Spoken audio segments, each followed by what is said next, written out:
Daniel Padilla nagsalita na tungkol sa kanyang new girlfriend. Kumakalat ngayon sa ilang mga social media platforms ang mga ibinahaging larawan ng kapamilya actor na si Daniel Padilla kung saan makikita siyang kasama mga kababaihan. May mga kasama rin naman siyang kalalakihan sa mga nasabing larawan, subalit mas tumatak sa isipan ng ilang mga netizens ang mga kasamang babae ni Daniel Padilla. Matapos ang pagkalat ng mga nasabing mga larawan, naglabasan naman ang iba't ibang mga spekulasyon kung saan binibigyan nila ng kulay ang pagpapapicture ni Daniel Padilla kasama ang mga babae.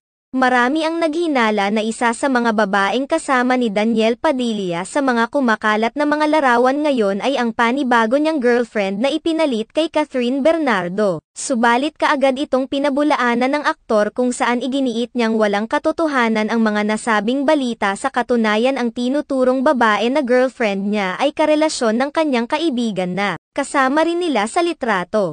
Ipinahayag rin ni Daniel Padilla na nanatili siyang single ngayon at wala pa sa isipan niya ang palitan si Catherine Bernardo sa kanyang puso. Sa ngayon ay wala rin umano sa mga priorities niya ang pagkakaroon ng panibagong girlfriend dahil nakatuon pa ang buo niyang atensyon sa kanyang showbiz career. Marami naman sa mga netizens ang nagsasabing tila hindi pa rin nakakapag-move on ang aktor sa nangyari sa kanilang relasyon ni Catherine Bernardo. Tila sariwa pa umano ang sugat na iniwan ni Catherine Bernardo sa kanyang puso.